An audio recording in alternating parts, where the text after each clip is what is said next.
Hey, what's going on, kings and queens? Thank you for being here with me.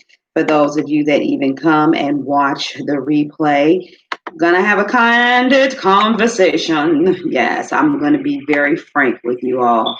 And before I even begin, please understand this is not about me pitching you. This is about me creating a picture to show you a scenario to help you. Okay. So a lot of you, you'll say, oh, I'm coachable, I'm teachable, I'm ready. I want to do more. I want to work with you, August. And when I have a conversation with you, what I realize is that you're not. And the reason why you're not is because you know too much. And I'm going to draw this scenario with you, especially centered around money and finances, because the one place that all people, in all races, but I'm going in on my black people, the one area where we really, really want to act like we got our stuff together, especially if we're entrepreneurs, is when it comes to money. Oh, no, no, no, no. I'm good. I'm good. My business doing good, girl. I'm thriving. I'm shining. You know what I'm saying? I'm making money. I'm doing this. And so when someone wants to talk to you about your money, you want to put on that persona. You talk, pride comes before a fall. So you want to talk about a prideful situation, just talk to somebody about how much money they're making, how their money is working for them. That's a whole nother discussion. And then you get different kinds of responses. And so whenever people don't want to do something, one of the first things they want to do is they want to let you know what they know. And that's cool as long as what you know, you actually work and put that stuff into practice. Okay. So I had this thing where I've been reaching out to people that I am connected to and like saying, hey, I'm not trying to shove anything down your throat. I'm not trying to get you to create a business, but I do want you to understand that I've got access to some tools for you to help you make your money make money. Because number one, that's the first issue with us in the black community. We are always about that hustle and about that grind. Hey, I am a grinder. Those of you that know me, I put in work. You don't want to know what time I went to bed. You don't want to know what time I woke up.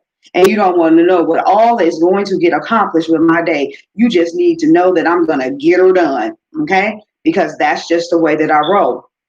But here it is. We'll hustle, we'll grind, we will work long hours, and we did it for the man, and then we do it for ourselves. But at the end of the day, that still doesn't put you in the top upper percent. That doesn't put you in the top 3 to 5% of people that are really making money moves. And so for me, the biggest thing, and this is not something that just happened now. Those of you that have been following me for a while have heard me dripping information and comments in here in reference to money, finances, stocks, and stuff like that. I would say I'm not qualified to teach you, but these are the kind of things you need to be doing. So even if you went somewhere else, you would do it. Okay, well, now I'm in a different space and I have access to tools. And so one of the ladies that I spoke to, she was like, oh yeah, yeah, I already know how to do that. I got money, in an account right now. And I was like, but mind you, because this is someone that I know, and because of working with each other intimately, that means I know whether or not she needs payment plans and she got to wait for certain days to pay things. And there's nothing wrong with that. I'm not knocking her for that. But the point that I'm saying is this. If I'm coming to you because I'm telling you I want to change the financial trajectory of your life, and your first response is, oh, I already know how to do that. Oh, well, you obviously know too much. You overwhelmed. And I said to her, I said, oh, well, how long you been knowing? 2 years. 2 years. And I said, oh, well, then why you not financially free? How does one know this and have not set themselves up to truly understand compounding interest, to truly understand what you're doing? I say, so it can't be about just having access to the knowledge. It must also be about your mind. So you may know a whole lot about that skill. You may know a whole lot about trading or selling stocks and shares. You may know a lot about the financial world, as many people do who went to school and got degrees, bachelor's, master's, PhD, you name it. But what they don't know is that they have a piss poor money mindset. I said, so you have to ask yourself, what in the world is going on with you that you don't feel worthy enough to have the abundance that you're capable of creating? What is going on with you that you feel so small that money is above you and you're beneath it. Because for those of us that come from Christianity, some of us, we scared of money, right? The Bible says you can't serve two masters. You're going to love one and hate the other. You can't serve God and mammon. It's like, you're right. I can't. And I won't, because one of them's not even a master. I'm the master of money, but God is definitely the master of me. And so if you don't have your head screwed on tight, and if you haven't created the reality in your own mind about what your relationship should be like, a lot of you all don't realize it, but you don't look at money as a tool. You are money's tool. You can't tell me that you look at money like a tool. What do you do with a tool? I need something accomplished. Let me take this hammer and put this nail in the wall. I've done doing what I need to do with you, and I have you to the side. And when I need you again, you're available. What do I do with the tool? Oh, let me screw this in the hole. Let me screw this here. You use a tool. You're not using money. You are money's tool. You're being used. And for so long, you've done that.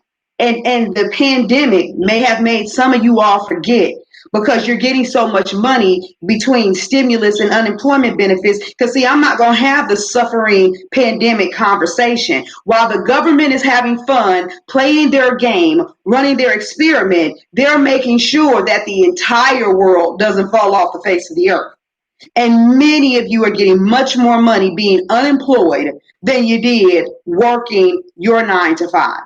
So I'm not going to sit here and have the sympathy conversation with you. Those of you that are really in the thick of things, you're out there hustling and you're making a way. And if you were smart, you hustled your business before now so that you could still be able to make money. But prior to this pandemic, and even during this pandemic, because some of you are essential workers, I know an older woman right now who goes to work at 3 o'clock in the morning. Her husband's retired. She still got some years to go. If that was my grandmother, I don't know how I would feel knowing that she was getting up to go to work at 3 o'clock in the morning and working extended shifts because of all of the criteria and all of the checks, systems, the checks and balances that they have to go through at Kroger at that. But that's being a tool of money, because rent is still due. Car notes are still due. So money is saying, well, I need you to do some things for me. I need the nail in the wall. I need the canned goods on the shelf. So be the tool. Doom, doom, doom. Do it for me. And then when you get done, then I'll give you the money. And it's time for us to reverse that. And so I want you to think about all the opportunities that have ever crossed your path. And the first thing you started thinking was, I already know. Because if you already know and you have nothing to show, you know nothing. And a lot of people know a lot of information, but actually in implementing that information, nah, that's a totally different thing. And it's a completely different level to know the information and then be able to explain the information and teach it on a kindergarten level. And so many of you can't get what you're looking for in life because you already know. Whenever I get into that place and I got people trying to bring stuff to me, and I'm like, well, I know about that. I know about that. I sit back and ask, well, why are people bringing it to me? Is there something that I'm not doing that shows that I don't know? Are they spamming me, or do I have to recheck my presentation? And every once in a while, I've had to recheck my presentation. And then I've made sure that I've bossed up and acted out on what I knew, because, we are imperfect beings and we're working on going and growing. But otherwise, sometimes I've had to sit back and be like, Dag, I might need to take that into consideration. Maybe I should sit down and have a conversation with them. Is this somebody's book I should read? Is there something I should study and look up? What do I need to do? But many of you are going to miss the mark because, I know how to save money. I know what to do. I know how to make money. It ain't nothing for me to get my hands on money. These are the kind of things that we say, but that's pride. But do you know how to make money work for you? Out of all the money that's floated through your bank account, that ought to trip you out. Especially if you, like me, you started working when you were young. So go back. See how much money you've had float through a bank account, and then go see how much money you've had left. Because that says a lot. It says a lot.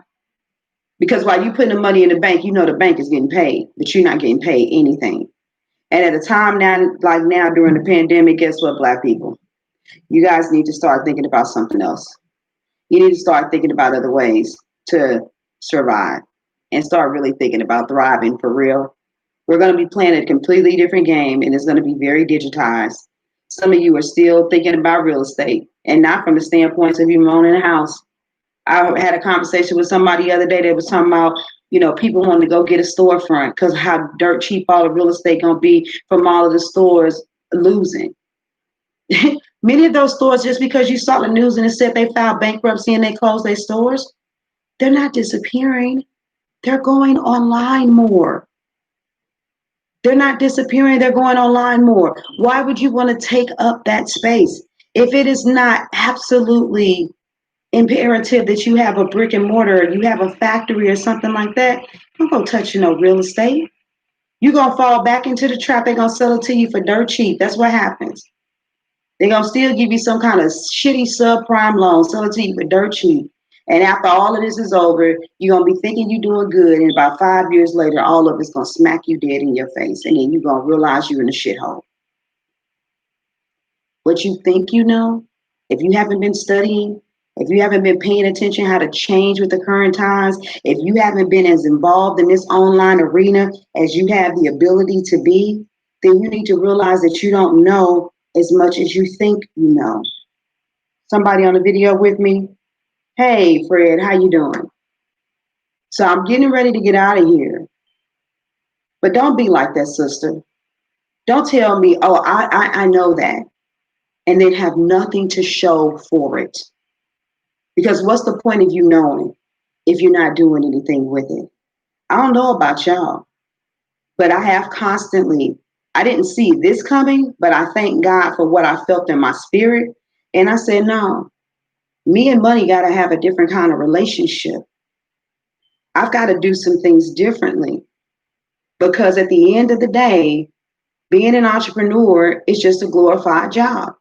Unless you can build up your entrepreneurial endeavor to the point that you have people working for you, that you could walk away and it is still functioning, then you are a part of the 95%. If you showing up and working is required and that's the only way you get money, you can't ever just walk away and come back. The thing I say have pride in, I don't knock myself for being a coach. I have pride in the fact that at least with one thing I don't have that employees have is stress. When I wake up and I know that I have clients on my calendar, I'll be like, oh, okay, I'm talking to so-and-so today. Ooh, it's going to be time to do that launch. Oh, okay, we got to work through this stuff. Okay, I've been researching some things. This ought to help her. I'm excited about the potential progress, knowing that I'm in my calling and I'm operating in my God-given gift. But it's still not enough for me. So a lot of people don't want to say you in the game for the money. A lot of you all don't want to say that you doing this just so that you can, get paid. Why you got to have a problem with that? And I find that spiritual Christians, they say it the most often. Oh, no, I'm doing this, but I'm not doing it for the money. Listen to me, kings and queens, we know your heart. We know you're not doing it for the money. We know you're doing this because it's what you absolutely love to do. But if you had to do it for free for the rest of your life, for all the days of your life, with no money coming from anywhere else ever, would you keep doing it? Hell no. Because the need to survive, the law of survival would take over first. So yeah, you need to do something that you're willing to do for free, but that question of spirit is about a period and a season in time, not for the rest of your life, and not without you having income from coming from someplace else. And a lot of you, Black people, let's just be real. We want to serve a lot of our own people who are underprivileged and misprioritized. We want to wake them up. We want to help them out. Well, guess what? You're going to have to get the funds from somewhere. And I don't know about you, but in these days, I don't want any money from the government, because I don't want you telling me anything about what I got to do and how I got to do it, which is why I work so diligently to create my own wealth. So when I say I'm going to throw something out here and it's grossly underpriced, then I'm not worried about how my bills are going to get paid. When I throw something out here and it's grossly underpriced, I don't worry about whether or not I'm going to end up having to pay for daycare for my kids because I got to go back to work and they can't be back at home with me. I'm not saying that I've arrived, but I had to make sure that I didn't act like I knew too much so that I could get a coach and a mentor that would say, okay, let's talk about what that relationship with money really looks like. Because a lot of you, most Black people, the core of our relationship, beyond the poverty experiences of not enough, has always been you got to work hard to get it. So when someone like me comes and starts talking to you about like, well, you know, you're gonna have to work hard, you got to study, you're gonna have to learn some systems, it sounds like it's too good to be true. It's not too good to be true because I don't do get rich quick schemes. I'm just saying that it ain't that damn hard. It don't have to be that hard. So I'm gonna let you guys go. I want to just come in here and say hello to you all really quick. Drop off a nugget, you know, inside of the Authentic Collective and as well as to the watchers here on YouTube, you know, but we got to think differently, you guys. Okay. So I'm going to get my butt out of here and go hit up live everywhere else, Facebook and IG, all that good stuff. And I'll talk to y'all later. All right. Bye.